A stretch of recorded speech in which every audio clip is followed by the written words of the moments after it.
Well, look who it is. And just in time for some more One Piece, too. Last time, we finally got all our ducks in a row. After chapters and chapters of mystery, we figured out why Nami hates pirates despite being one herself.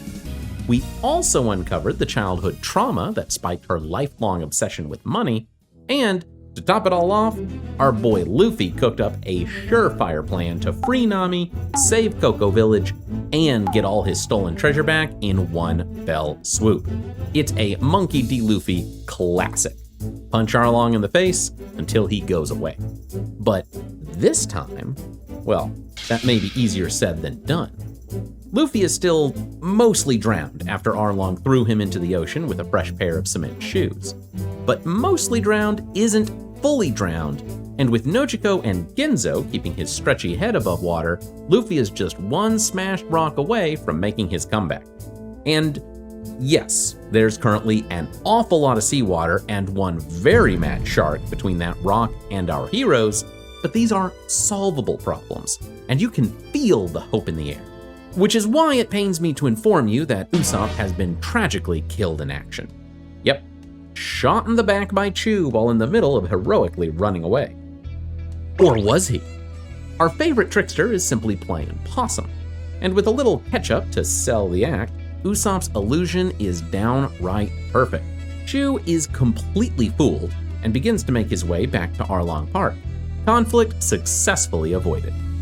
Now, granted, it would be better if Usopp had fought and won, but let's try and keep things realistic, okay?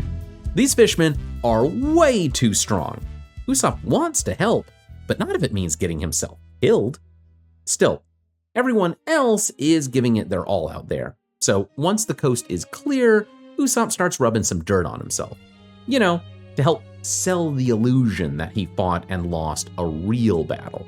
But as Usopp sits in the dirt, thinking about pretending to fight, he can't help but think about his friends and the courage they've shown, of the lengths Nami went to when she saved his life, of the faith that's been placed in him, the conviction the villagers have shown, and how everyone else has placed their life on the line. The shame is almost more than Usopp can bear. This isn't what Usopp left home to do. This isn't who he left home to be. If Usopp doesn't give it his all now, how could he ever face his friends again? And even more importantly, how could he ever face himself? He couldn't. He can't. And so Usopp rises to his feet and draws his weapon. This fight isn't over, not by a long shot. Not until one or both of them lies defeated, which unfortunately might be Usopp. Playing dead may have been cowardly, but it wasn't stupid. Chew is an experienced fighter, an officer in Arlong's crew. Usopp is a young man with a slingshot and occasionally a can-do attitude. But, thinking fast, Usopp deploys the famous rubber band fake-out. I mean, who wouldn't flinch with a rubber band aimed at their face? And uses the opportunity to melt into the trees. But the trees won't shelter Usopp for long. The rice paddies provide Chew with all the water he needs for blasting, and soon Usopp won't have any trees left to hide behind. With the forest rapidly dwindling, Usopp takes the offensive with a three-part attack. First, he tosses Chew a bottle of booze. Next, he smashes the bottle with one of his lead stars, soaking the fishman in cheap hooch. And finally, moments before Chew is about to land the killing blow, Usopp ignites the pirate with a firestar. Set ablaze, Chew makes a desperate break for the water in the rice paddies, but years of running away have imbued Usopp with lickety speed. He outpaces the fishman and finishes him off with a double, with numerous hammer blows. And, unbelievably, Usopp the coward, the mortal man, the one guy in this story of freaks and monsters without any special powers, wins. On the other side of Arlong Park, Nami, still wearing Luffy's hat, has bandaged her arm and gathered her staff. She's going to join the fight too. which is good, because the fight isn't going as well as we might have hoped. Luffy is still mostly drowned. Nojiko and Genzo are working hard to revive him, but it's hard to pump all the water out of his lungs when they're an ocean away from his head. And Sanji and Zoro have hit a wall named Sawtooth Arlong. See, Arlong isn't like the rest of his crew. He's a shark fisherman, and they're a step above. Arlong is throwing harmless drops of water around as if they were buckshot when Nami arrives on the scene. Arlong laughs to see his navigator. "What brings you here?" he asks. "I've come," Nami answers, "to kill you." Arlong laughs even harder. Nami's spent her last 8 years secretly trying to kill Arlong. But despite all her attempts, the poisons, the ambushes, the assassins, he's still standing. But Arlong isn't going to kill Nami today, nor will he let her go either. "No," declares Arlong, "Nami is going to be his pet cartographer forever. But he'd much rather it be a choice. So he offers Nami a deal. The same deal they've always had, really, but now without the pretense. Her servitude for the lives of all the villagers. Her friends will have to die, of course, but she can save everyone else, and all she has to do is remain on his crew and make his ocean charts. Or you could keep fighting and see where that takes you. Make your choice, demands Arlong. Are you my shipmate or theirs? This is, of course, neither a fair deal nor an easy choice for Nami. And especially now, with Sanji and Zoro struggling just to stand, the odds of victory seem especially low. But really, after everything that's happened, there's only one choice to be made. And Nami, speaking on behalf of her entire village, chooses to fight and die here and now. Behind her, all of Cocoa Village roars in approval. And, as if summoned, it's at this exact moment that Luffy wakes up. I think it's time to touch on themes again. A major recurring theme in One Piece is the courage to live, enduring the present for the hope of tomorrow. We touched on it earlier in Sanji's story, and now it's a major player here in Nami's story. But there's a second theme at work here too. The necessity of risking it all, putting your life on the line in pursuit of your dream. We saw that one in action when Zoro fought Mihawk, and again when Usopp chose to stand and fight Chu. And it basically describes Luffy's entire quest for the One Piece. That's not a safe dream to pursue, and will only become more perilous as our rubber man comes closer to achieving it. There's a natural tension between these two themes. On the one hand, living is noble. Things will never improve if you die first. But on the other hand, if you're not willing to incur risk, you might never achieve a life worth living. It's hard to say when it's better to live on your knees and when it's better to die on your feet. We're going to meet many more oppressed people in this story, and Oda, the author, will draw the line differently for each of them. But for Nami and the people of Cocoa Village, that line is here and now. So long as they had hope, it was worth it to endure. But now that it's become obvious that that hope was a lie, they're instead risking it all on a single mad gamble. Everything or nothing. Freedom or death. Right now. In the end, both themes feed into the larger moral, living with integrity, having the courage to stick it out, to fight for your dreams no matter how painful, but also recognizing that the safe road can't always get you there. Luffy is awake, and he's coughed up an alarming amount of seawater, but he's not free just yet. The nature of his devil fruit curse is such that he really is helpless so long as he's in seawater. Luffy needs somebody to rescue him, but luckily, he's got a crew for that. Zoro readies his blades for a last stand, while Sanji jumps into the sea. At most, Zoro can buy them maybe 30 seconds against Arlong, although Usopp has returned just in time to lay down some supporting fire. I'm not sure how effective his rubber band attack is against Arlong, but let's call it 32 seconds. And Sanji is gonna need every last one of them, because Hachi is back up and hot on his heels. While Sanji and Hachi race to the bottom, Zoro and Arlong flash as blade meets nose. That schnoz isn't just for show. It's sharp as a knife and nearly unbreakable. Arlong quickly gains the upper hand and cruelly rips off Zoro's bandages. The wounds are horrific. Even Arlong is taken aback. Make no mistake, Zoro shouldn't be alive. It's a miracle he's upright. He is pushing through on raw willpower alone. And Arlong recognizes a threat when he sees one, and decides it would be in his best interest to stop playing games and kill Zoro now. But as he raises his hand, Zoro laughs. Lying still, he says, would have kept the wounds from opening.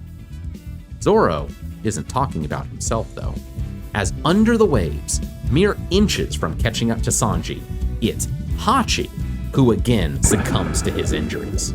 With nothing left to stop him, Sanji finally smashes Luffy free. And without the massive rock holding most of him down under, Luffy's entire body snaps like a rubber band, popping him out of the ocean and high into the sky above Arlong Park. Latching onto his first mate, Luffy employs the classic rubber switcheroo, flinging Zoro recklessly skyward in order to launch himself straight into Arlong's astonished face. Luffy lands with a flurry of blows, and the fight is on. Arlong is confident in the strength of his fishman heritage, and specifically in the shark-like abilities that are his birthright. In addition to his killer nose, Arlong also possesses a bite strong enough to crush stone. Add to that his naturally superior strength, speed, and ability to breathe water, and well, compared to Arlong and all his natural talents, Luffy basically can't do anything. But Luffy doesn't care about any of that. He snaps off Arlong's rant with a tooth-shattering punch. There's lots of things Luffy can't do. He doesn't know how to use a sword, he can't navigate, or cook, or tell lies either. He couldn't live without the help of a lot of people. But that's what he has a crew for. And besides, there's one thing I can do, says Luffy. I can beat you. Unfortunately, Arlong's broken teeth don't slow him down for long. He's a shark, and his teeth always grow back. He can even rip them out and use them like a weapon, which is honestly really wacky and fun. With a deadly lunge, Arlong lands a stone-shattering bite on Luffy's arm. A normal man would have lost that arm, but Luffy isn't a normal man. Instead of backing away, Luffy pushes forward, taking the advantage and slamming Arlong into the pavement. The force of the blow frees his arm, and for the first time in the fight, Arlong's confidence seems genuinely shaken. Deciding he needs to step it up, Arlong takes to the water, launching himself at Luffy like a pointy-nosed javelin.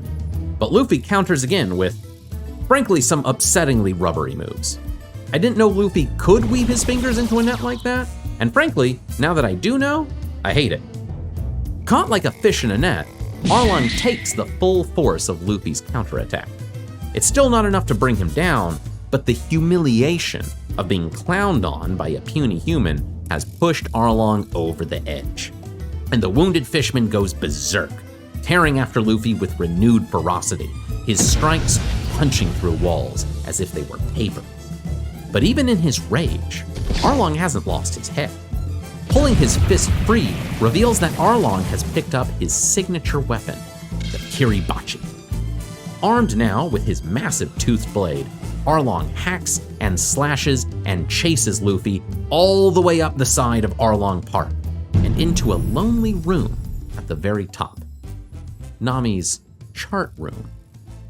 This is where Nami has spent much of her last 8 years, turning the raw oceanic data gathered by Arlong and his fishmen into valuable sea charts. Not that Luffy understands or cares, he's fixated on Nami's pin, which is stained with her blood. Arlong pushes forward, continuing to monologue as he brings his saw to Luffy's neck. These charts, he says, will be the key to his eventual dominance of the entire East Blue, and eventually even the seas beyond. Only Nami could draw such accurate maps, and only Arlong could recognize the true potential of her talents. No one else could use Nami as well as Arlong. Arlong moves to cut Luffy's throat, but his blade won't budge. Not while Luffy has his hand on it. Not while his fingers are digging into the raw metal. Luffy is fully focused on Arlong's last word. Use. Luffy does not like that word, and the Kiribachi shatters under his grip. Outside, in the plaza, the silence is deafening. There's been no sign of activity since Luffy and Arlong vanished into the upper floor. No sign, that is, until a desk burst through the wall. The villagers don't know what to make of it, but Nami knows exactly what it is. Inside the chart room, Luffy rages, lashing out not at Arlong, but at the walls and charts of the room itself. Arlong does his best to stop him, to protect his precious sea charts, but Luffy is a rubber storm that cannot be contained, and everything that the room was bleeds to the plaza below. Nami watches as shreds of sea charts and fragments of furniture tumble down, and with them 8 years of memories. Being forced to draw those ocean charts, the endless nature of her task, nights spent weeping for Belmare and Nojiko, and the laughing face of the man who murdered her mother. Nami watches as 8 years of terrible effort are destroyed. She can't thank Luffy enough. Increasingly desperate, Arlong finally gets his teeth back into Luffy. But our captain is even angrier than the mad shark. Luffy grabs Arlong's nose, heedless of the sharp edges that pierce his hands, and snaps it with a terrifying wrench. Luffy doesn't care about how great the fishmen are. He doesn't care about the sea charts or any of Arlong's plans. He cares about Nami, about his friend. And now, he finally knows how to save her. The problem is this room. So he's going to destroy it. Luffy kicks through the ceiling, his foot rising high above Arlong Park, preparing to fall with lethal force. With a single frantic motion, Arlong twists his nose back into shape and lunges with all his being at Luffy. Arlong's teeth sink deep into our hero, but it's too late. Luffy's foot falls down in a single, devastating attack, and Gum Battle Axe smashes back through the roof, landing directly on top of Arlong and slamming the tyrant head first through each floor of his mansion. For a brief moment, everything is still. Luffy, staring down the hole he's made, looking at Arlong at the bottom. But the structural damage is too extreme, and the next moment, Arlong Park shudders and collapses in on itself. Both Luffy and Arlong are buried under several floors of rubble. And as the dust settles, all of Cocoa Village holds its breath. Until, finally, Luffy rises from the top of the pile and shouts directly to Nami, "You're one of us now." Okay, y'all, it's time we had the talk. In the original Japanese, the word Luffy uses is nakama, a somewhat infamous word in One Piece because it's used constantly, but there just isn't a perfect one-to-one translation for it in English. Sure, there's plenty of words that could get you close. In the driest, most literal sense, nakama simply means members of the same category. So friend is a common translation, but you could just as easily translate nakama as companion, partner, colleague, or associate. Comrade is arguably the closest to correct in terms of meaning, but it's still not a perfect fit. And really, none of those options are a great fit for this scene. They just don't capture the feel of this moment, you know? Friend is too casual. Companion is too intimate. Associate is too cold. And that's the thing. Nakama is a warm word. It refers to people you've built a bond with through either a shared experience or through a shared sense of purpose. One of us is a fantastic translation for this moment, but it won't be a great translation for every moment. Which is all to say that nakama can be a tricky word to translate well. Luckily for us, Luffy is consistent in how he uses the word, so we don't have to guess after his meaning. Luffy calls many people his friend, but reserves nakama almost exclusively for his crew. And for them, for his nakama, Luffy will move mountains. He will go to any lengths, suffer any injury, and fight any foe, just as we've seen him do today. In this scene, Luffy reaffirms to Nami that she is more than just his friend or his navigator. She is his nakama. And to Monkey D. Luffy, that means something. Arlong Park has fallen, and the people of Cocoa Village cheer louder and louder as that reality slowly sinks in. After 8 years, they are finally free. Or are they? Because Nezumi is here. Like any good opportunist, Nezumi is wasting no time.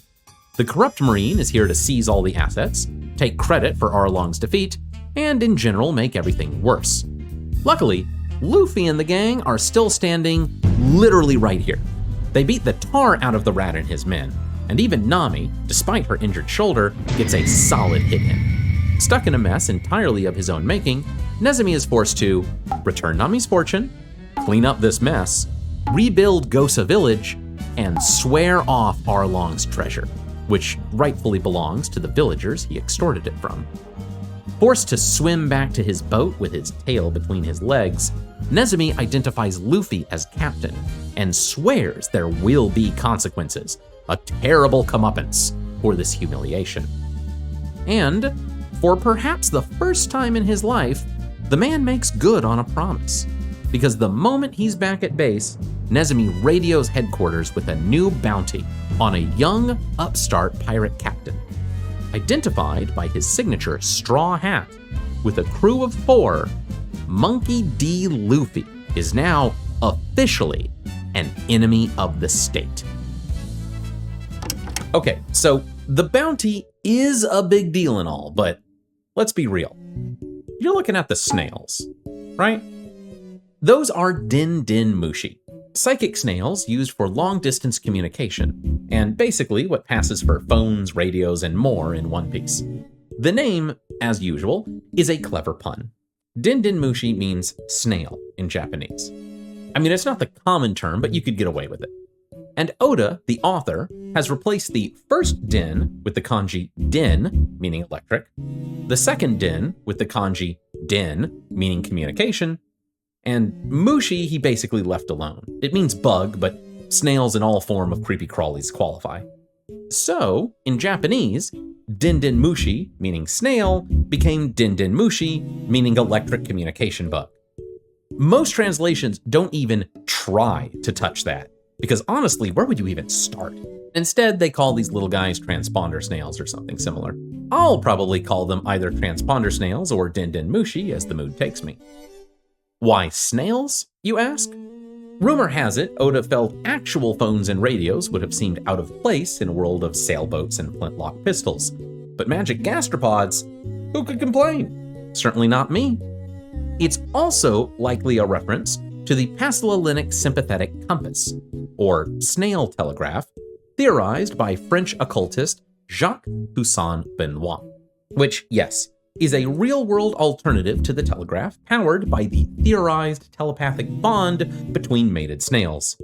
Oh, the world that could have been. Personally, though, I like to believe that, after exhaustive research, Oda concluded that this was, by far, the funniest thing he could do. Either way, Nezumi has run off, so it's back to celebrating. Most of Cocoa Village's Cocoa Villagers run off to tell the rest of the island the good news. Nami, Nojiko, and Genzo all enjoy a little closure together at Bellemere's grave, and the doctor finally tends to Zoro's injuries. Like, with real medical skill? Injuries like this are well beyond simple first aid. they really should consider getting an actual doctor on the crew, though Luffy still has his heart set on that musician. A good pirate crew needs many things to function, and a crew of only 4 leads to some terrible deficiencies. Right now, for example, Luffy's crew has a doctor-shaped hole in it. But not knowing who will fill that hole, or when it will happen, is a fun bit of anticipation. It makes for a good narrative, and we're going to be writing that who's the new crew anticipation for the next several hundred chapters as we slowly build out our roster. It wasn't until the sun went down that the celebration really got swinging. The shindig would last 2 days and 2 nights. Johnny and Yosaku were the life of the party, as was Usopp, who regaled the crowd with tales of his harrowing fight with Chu. Being fun at parties is one of Usopp's specialties. Sanji didn't cook for this one, which left him plenty of time to flirt with all the ladies, but despite his absence, there was still plenty of grub to go around. Zoro got to drink his fill, and Luffy got to eat his fill. Well, in a manner of speaking. A stretchable rubber stomach is never truly full, so Luffy spent most of his time roaming around looking for more meat, which is how, sometime during the first night, Luffy stumbled across Genzo, who was pouring one out at Belmir's grave. Luffy never did learn anything about Nami's past, so he had no idea that he'd walked in on her mother's grave during a poignant moment. Before he left, Genzo made Luffy promise that he would never do anything to make Nami unhappy on their voyage. Luffy didn't understand, but he understood enough. During the second day of the celebration, Nojiko sat with Chabo, the little boy from Gosa village. Arlong's defeat was miraculous, but it didn't happen in time to save his father. Isn't he upset about that? He was, Chabo admits, but he's since decided that regrets are a waste of time. He's going to focus on living for the future instead. And nearby, in the doctor's office, Nami spent her second day having Arlong's tattoo removed from her shoulder. Although the ink could be removed, she'd always have a scar, and that would never be completely gone. But Nami didn't want it gone. Years ago, when a young Nami was still feeling ashamed of the tattoo, it was Nojiko who had gotten a tattoo of her own to make her sister feel better. So this was about solidarity, and Nami already had a new design in mind. Japan has a complicated relationship with tattoos. Suffice to say, there exist both rich cultural traditions alongside some pretty strong cultural stigmas. As such, it's somewhat noteworthy that One Piece features tattoos as prominently as it does. Certainly something worth paying attention to. And we're just going to not ask questions about how quickly the tattoo was removed, or how the town doctor is the guy who gave Nami her new one. No celebration can last forever, and so Luffy and his crew were packed and ready to go on the morning of the third day. The whole village was there to see them off, including Johnny and Yosaku, who were going back to being bounty hunters. Nami left her hometown in spectacular fashion. She left the fortune she'd spent 8 years building behind. She'd always intended to spend the money on the village anyway, so leaving it with the villagers felt right. Instead, Nami stole everyone's wallet on her way out. And that's how Nami, the cat burglar of Koko Village, officially joined Luffy's crew as his navigator. As the exhausted villagers watched Nami sail away, the doctor casually handed Genzo a scrap of paper, the design Nami had chosen for her new tattoo. A stylized combination of tangerine and pinwheel. It brought back memories for Genzo. Memories of when Belle Mare had first brought her children back to the village. Genzo's gruff face had scared the baby Nami, so he'd started wearing a pinwheel in his hat to make her smile. Genzo isn't wearing the pinwheel today. He doesn't need it anymore. And as the Mary crosses over the horizon, the skies are clear, the winds are fair, and the pinwheel merrily spins.